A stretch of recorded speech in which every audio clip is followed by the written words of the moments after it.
Now you can enjoy the happiness of the holidays for the next 6 months by paying less and making more money by getting 180 days of picks from your favorite handicapper at a huge discount.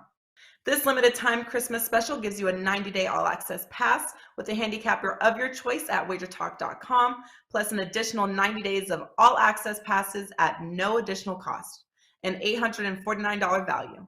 This comes out to just under $5 per day, includes all sports released and any 5% best bets, normally priced at $35 each. Your access with your handicapper will cover NFL through the Super Bowl, college football through the national championship, any NBA and NHL action, including playoff games played during access and the start of the MLB season.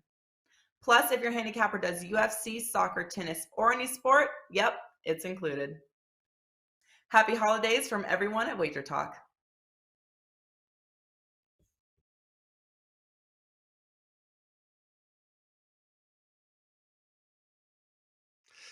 Welcome back, guys, right here to Wager Talk TV for another episode of Puck Time. It is Monday, and I am back from my week in Toronto and Vegas. Happy to be back here with you guys on Wager Talk TV. Of course, I have Carmine and Bianco with me.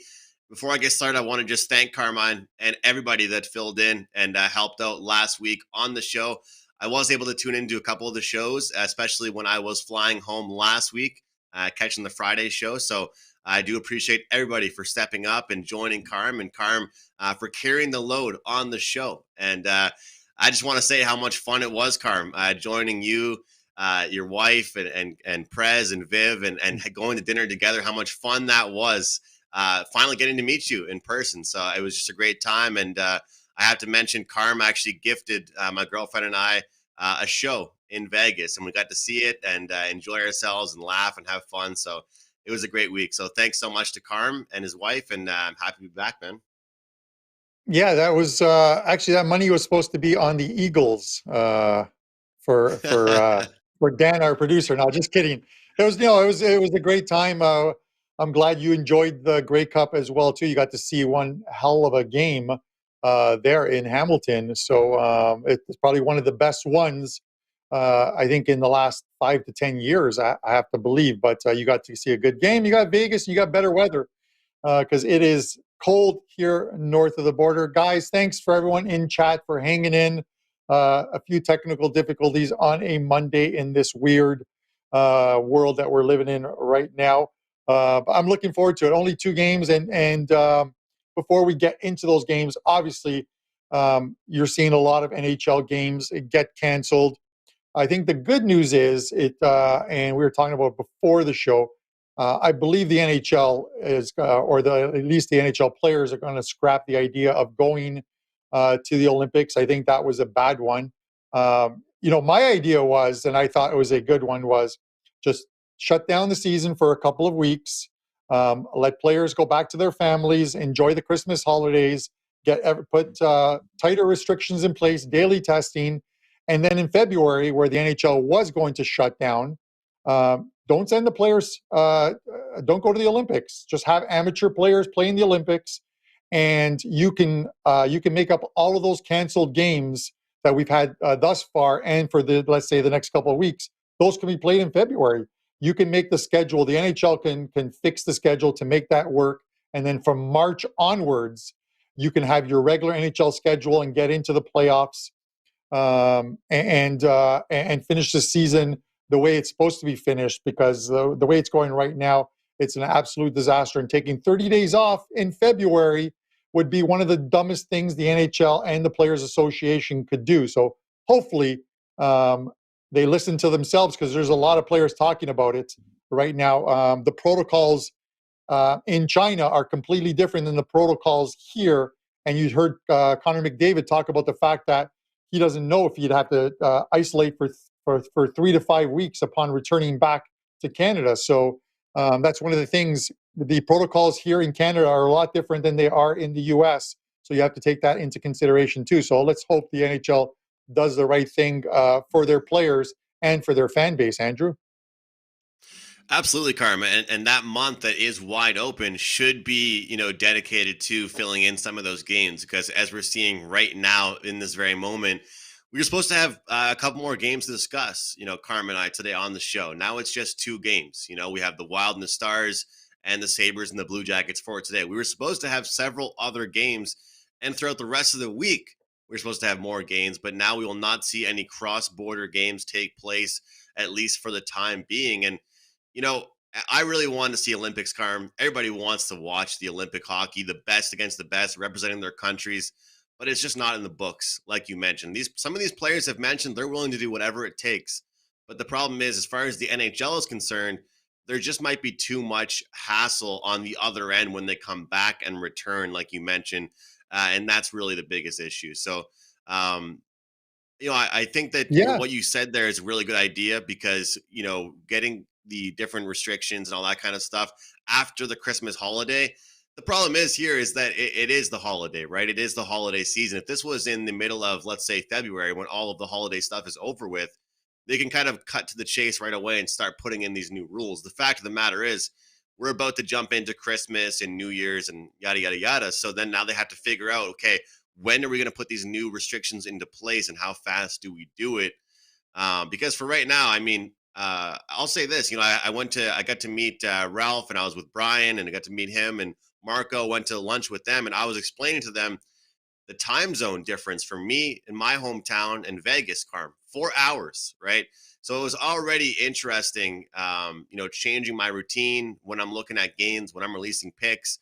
But then I have my phone notification pretty much every 20 minutes when I was in Vegas from Sportsnet or ESPN or the NHL.com. This guy is on the protocol. This coach is on the protocol. This athletic trainer is on the protocol. It seemed like it was every 20 seconds somebody new was getting added to that list.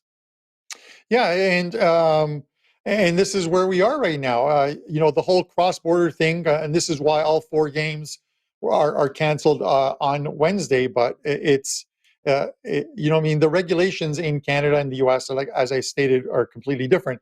And in talking about what I discussed at the opening of the show, I'm not talking about the NHL shutting down. I'm talking about if I had to choose between shutting down for 2 weeks now during the winter holidays, where the players, you actually change the players' morale as well too, because they're not enjoying it. You change their morale by just letting them stay at home, spend time with your family, put protocols in place, and then instead of shutting down in February for 30 days while players go to China to play in the Olympics, we're playing NHL hockey. So we're actually gaining 2 weeks of NHL hockey if you do the math. Shut down for 2 now and play all of February. That's the math part of it, Andrew. It is better because I'm telling you, you're lighting a fuse if you allow the players to go to the Olympics and play in China. And I understand, during normal times, the players would want to go. There's players who don't want to go, and we don't need this competition right now. They don't need this competition right now. And the Olympics were always about, at its core, about amateur athletes competing for gold medals. These are professional athletes earning millions of dollars. Let them spend some time, and let's get some regular NHL hockey in February and make up all of the games that have been canceled, because they're going to have to find a way of making up these games that they have canceled right now thus far. And where are we going to put them? Are we going to extend the season? Are we going to go to a prorated points like they did 2 years ago? That's not the way to do this, because at the end of the day, imagine your players from your favorite team. If you're hypothetically, if you're a Washington Capitals fan, and their players go to the Olympics to play for different countries, and they come back, and these guys now have to isolate or have COVID or have symptoms and miss 10 to 15 NHL regular season games, and your team goes from a number 1 seed to a number 8 seed. You're not going to be happy about it, right? So at the end of the day, let's play NHL hockey. That's what it's about, and that's what this show's about. So let's talk some hockey. I do want to say this, Carm. This is Puck Time. We talk NHL hockey for the most part. For everybody out there right now, if you can go into your book and you can find future odds for Olympic men's hockey, I would take a look at Russia right now. Take a look at them right now. They're around plus 400 ballpark. Those guys have KHL players. Those guys have the most pros outside of the NHL. If the NHL players do not go to the Olympics, I will have a wager in on Russia to win the men's ice hockey. But yeah, one more point real quick, Carm. the Players Association has a real say in all of this as well. The NHL Players Association is very strong. Their voices get heard by Gary Bettman and the commissioner's office. And so it has to be a back and forth communication between both them and the commissioner.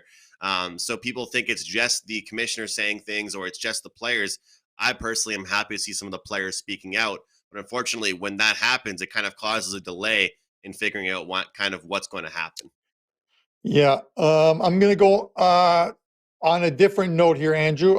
Looking at Twitter right now, I am reading that the Columbus Blue Jackets canceled their morning skate. There might be COVID issues there, which means that the Sabres Columbus game might be off tonight. So as far as the NHL reporting sites, I'm not seeing anything as of yet, but there's a good chance that we are about to lose another game on tonight's schedule. But let's discuss it anyways, Andrew.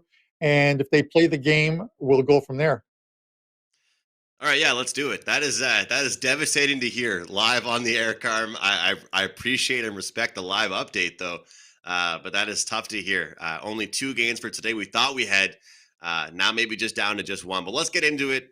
Columbus Blue Jackets, Buffalo Sabres, head to head here. The last time these 2 teams played each other, Carm, I had the over, and I'm not trying to pat myself on the back, but this game was 7-4, and these are 2 teams that are very weak defensively, that have a lot of breakdowns, a lot of odd man rushes, and I don't know if I can trust either of them. And now we got a Sabres team that has had a really, really tough home slide here. I'm curious what your thoughts are on this game as far as defense, because I'm not sure if I expect any defense to be played in this one. I'm expecting a very similar result as the last time. Maybe not 7-4. When I look at these 2 teams recently, I can't trust them to take care of the puck. I'm going to go a different route on this one, Andrew, and it's only because, and I know a lot of people earlier in the chat were asking, why are the Buffalo Sabres favored? I can actually see why the Sabres are favored. Neither one of these teams, while they're playing well, the Sabres have played extremely well their last 4 games, 2 wins, 2 OT losses, one to Pittsburgh, 1 to Washington, but they beat Minnesota and Winnipeg. 4 very good games, and a lot of that has to do with their goalie, Andrew. You look at, since they called up, and excuse me if I get this pronunciation wrong, but Ukko-Pekka Luukkonen, since they called him up, he's played 5 games in the NHL. He's allowed 2 goals, no more than 2 goals, no less than 2 goals, 2 goals in every single game. And these weren't teams at the bottom of the standings. He's faced Minnesota in Minnesota. They win that game in a shootout. Winnipeg, Washington, New York Rangers, Anaheim. All 5 teams that he has faced are playoff teams at the moment, playing extremely well. And when you have a good goalie or one that is playing extremely well, the team rallies around that goalie. He's playing well. And this is one of the reasons why the Sabres, while a short favorite there, I think there were minus 115 and 105 Columbus way, could be 110 either way. And the Jackets are struggling. This is one of the reasons. Whether this game gets played or not tonight remains to be seen, and we'll probably know within the next half hour. They're going to get that news out quickly to everyone. But for me, I would lean to the Sabres here based on the fact that if Ukko starts this game, I'm going to take him and the Sabres. Hats off to you for that pronunciation, Carm. That's not easy. But with a name like that, he's playing pretty smoothly right now. Like you said, just allowing the exact same amount of goals in every single game. And as far as the Columbus Blue Jackets, you mentioned they're struggling. Their last game against the Calgary Flames was postponed. So they haven't played since the 16th. And since, their last 2 games, they have lost, given up at least 3 in both those games. So it's been sloppy. And I think, I'm with you on the side in this game. I think right now, I always say that hockey's a streaky sport. You either see a team, win a few or lose a few. You can see the kind of win one, lose one sometimes, but especially with everything going on right now, you want to back the team that's playing well and the team that's, kind of rallying together, getting effort from all 4 lines. And right now with Columbus, they're not really getting that as much. And when you aren't really getting consistent production and you're allowing goals, it's not good. And I have to mention, Patrick Laine, he was dealing with he was mourning the death of his father. And there was some, a bunch of different things going on in that locker room. And it seems like Buffalo right now, I mean, have you noticed, Carm, they've been kind of competing against, they get up for the games like this. They get up for the games against teams they think they should beat, and rightfully so. Lately, if they're playing a team that's really top tier, they've been struggling. But if they're playing a team that's, manageable, they can do it. And even against some of the teams, like you mentioned, some decent opponents, they've been able to compete against them. So I'm with you. Do you expect any movements in this game, or is it going to sit pretty much right where it is? I think if it gets played, it's going to sit the way it is. And tonight was supposed to be the debut of Tuck in a Sabres uniform, who came over in that trade for Jack Eichel. So I hope the game gets played. It's still up at all of my books that I'm seeing. It's still up on the update sites. Whether the speculation is just because of Columbus canceling their morning skate. And that let's hope that they just canceled the morning skate and it wasn't canceled because of any active cases in the Columbus dressing room. So with that said, let's see what is going on. If there was any active cases, they'd be testing the players right now with those rapid tests and making sure that they're negative and isolating any player who wasn't. But let's hope it goes. I want to be talking about hockey. I don't want to be talking about antigen tests and COVID protocols and what have you. It is just, I've had it up to here. I've just had enough of it as it goes. But let's hope this game goes on. And I can't agree with you on the over just because of what I've seen with the goaltending. And I do get what you're saying, though, that it could be a product of you get up for the teams. It's kind of like they used to always say, the good teams, when a bad team played a good team, it was like their Stanley Cup. You wanted to beat a team in the upper echelon of the NHL standings, whether it was a Pittsburgh Penguins, a Tampa Bay. You get up for those teams. But with that said, it's they played well the last 4 games. You got to give them credit for the teams that they've faced. Their last 5 games, even the game they lost against the Rangers, 5 back, was a 2-1 loss at home to the Rangers team. So let's see what we get out of them tonight if they play, and let's hope they do. Yeah, I just hope we get the game. Like you said, Carm, I don't want to be talking about this as far as, is the game going to be played? I want to spend time handicapping these games. And it's our job to pick a winner, not to figure out if a game is going to be played or not. Speaking of games not being played, Minnesota, the Wild, they've dealt with 2 postponements recently. And their only game they played recently was against the Buffalo Sabres, and they dropped that one. They're playing the Dallas Stars tonight. Dallas at home, -115. Minnesota short dogs here. 5.5 is the total in this one. And Dallas, it's funny, Carm, because I've mentioned on this show several times that Dallas was kind of an up and down team. But when I mean they're an up and down team, they're the opposite of a win one, lose one type team. I find that they're either rolling or they're not scoring at all. Can you agree with that with me? Because I feel like whenever I check their last 5, last 10, it's either win, win, win, win, win, or L, L, L, L, L, and nowhere in between. And right now, I'm not sure how good I feel about this Stars team. Yeah, I'll tell you what, as far as just looking at like their past 10, past 15, you might not feel good about them. Both teams are struggling. Minnesota ended that, they started that 4-game Western road trip pretty good. Wins in Edmonton and San Jose, and then, they lose in LA. They lose to Vegas Golden Knights, and they come home, and that first game back off the road trip, they lose to the Buffalo Sabres in a shootout. So a bit of a struggle there, but a good team with a wealth of talent. And while Dallas, you don't see a lot of wins on their thing, you do see a lot of wins at home. They are super tough to beat at home. I think they've won 9 of their last 10 games at home.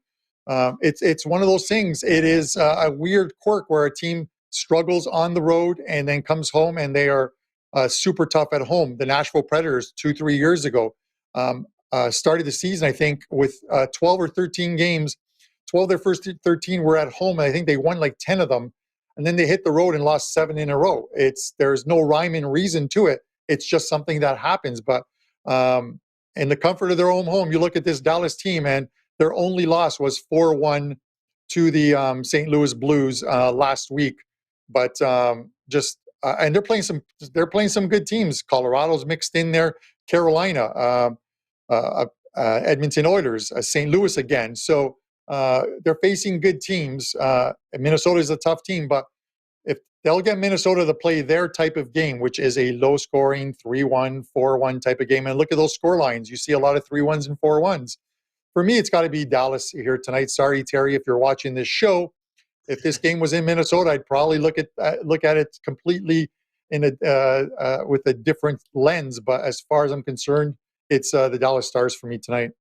And just to add, Andrew, going back to the thing, the Buffalo News is reporting that the game is likely to be canceled tonight. They're expecting for it to be postponed.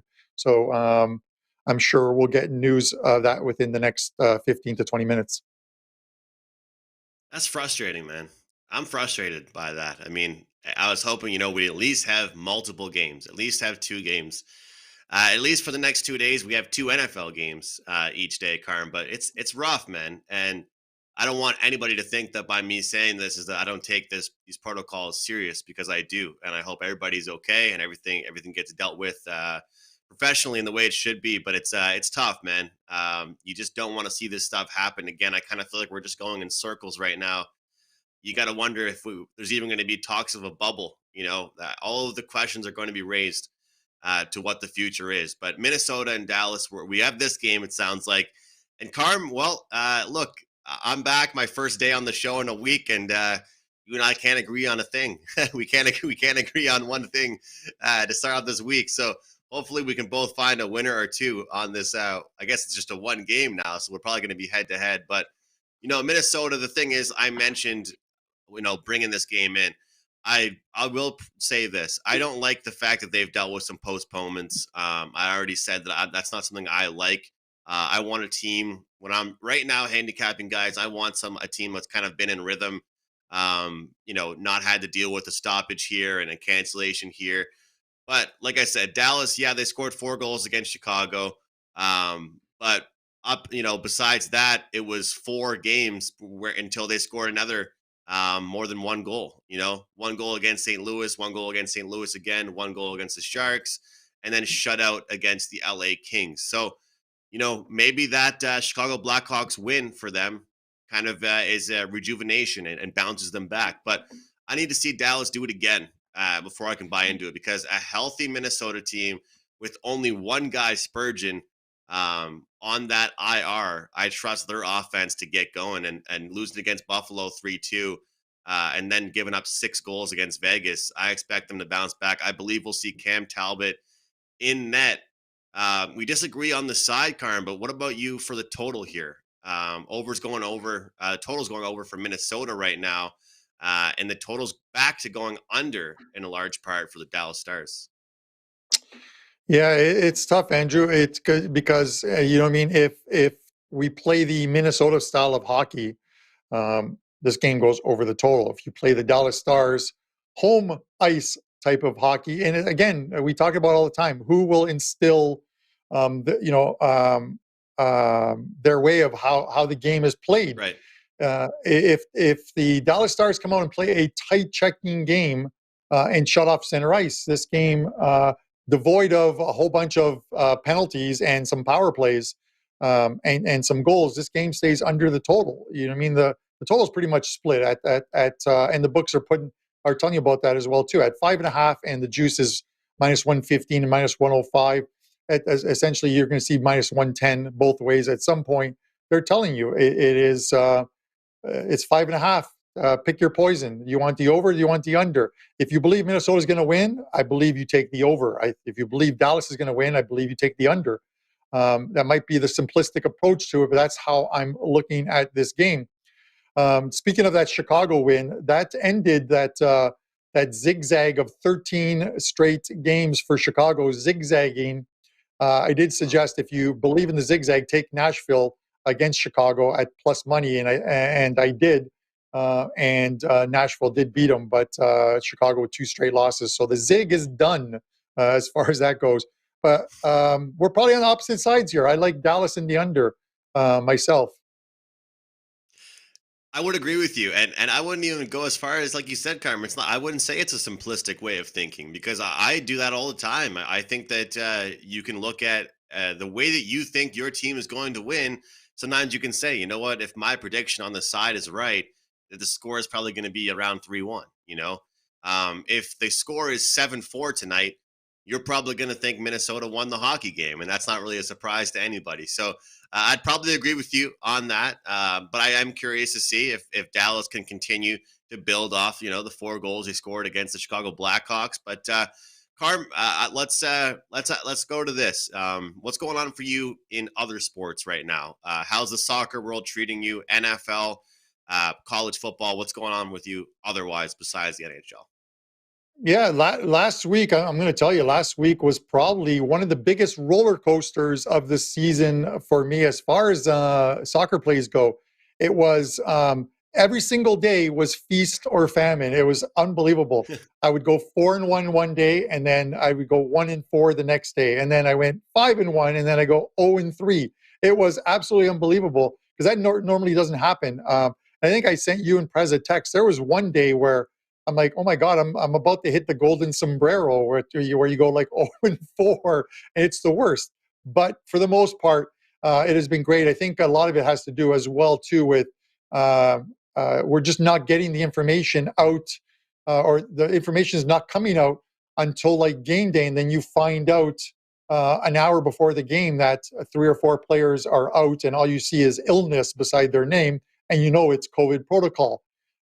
Teams just don't release that information. In the EPL, they held a meeting today, not to go off topic, but they held a meeting and they're going to continue with their season and or with their holiday season. So there'll be Boxing Day games, New Year's Eve or New Year's Day games. They're continuing on and just doing daily testing now, which is what every league should be doing anyways, daily testing.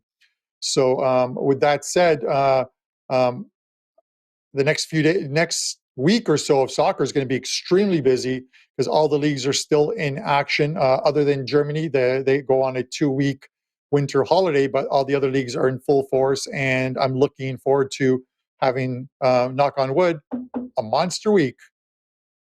I can't wait for it. I'll definitely be involved in some soccer, especially if we keep getting some of these NHL games canceled.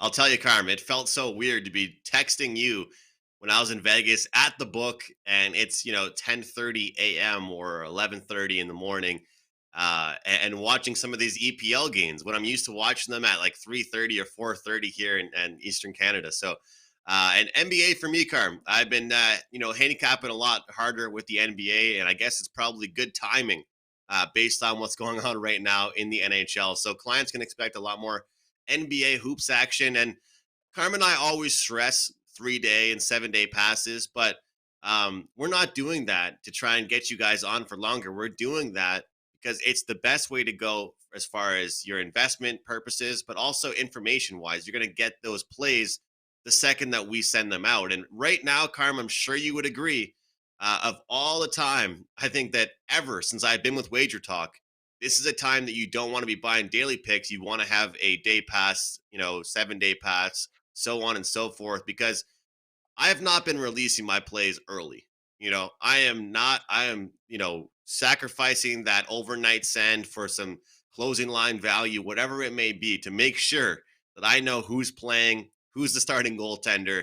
And I will continue to do that, especially in the NHL. So I'll throw to you for your thoughts on that and your best bet for today.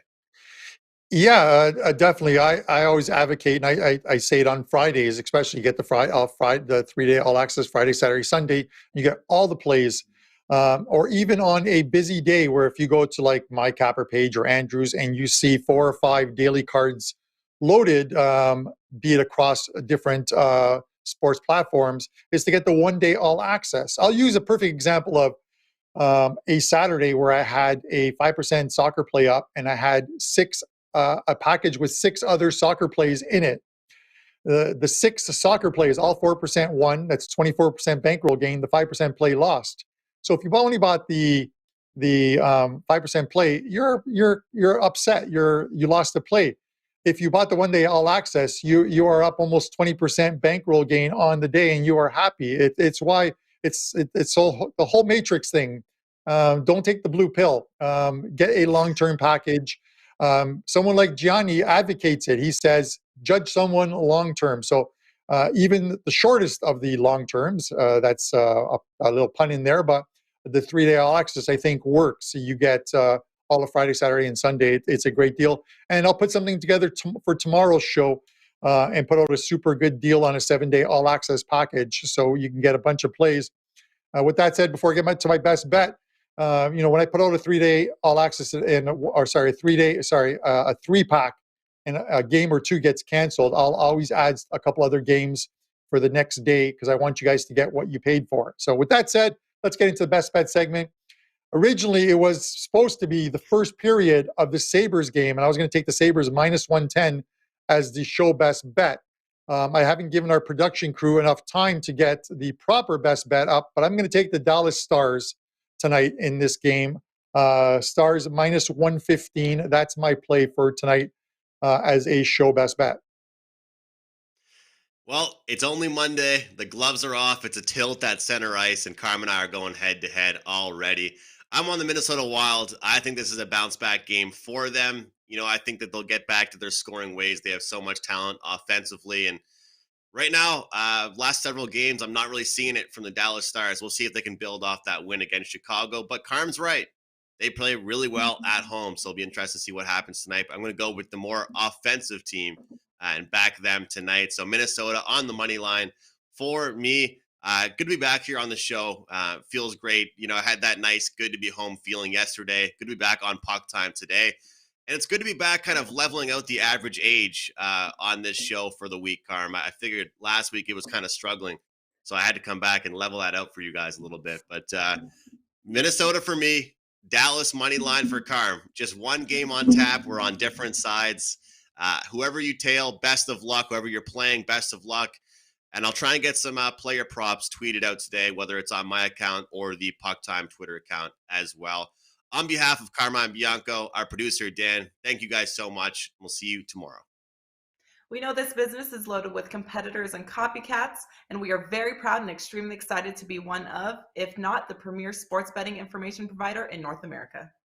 From a massive library of free picks and handicapping videos, daily shows, podcasts, and articles, our free live odds service, a team of the nation's finest sports handicappers supported with top-rated customer service, we pride ourselves on being the leaders in our industry, always looking to evolve and stay multiple steps ahead of our competitors. With that being said, we truly do want to let you know we appreciate your patronage. Moving forward, 7-day all-access packages will be reduced from $119 to just $99, and our 30-day all-access packages are also being slashed moving forward, going from $349 to under $10 a day at only $299. Our new pricing is already active and available just by going to your favorite handicapper's homepage right now.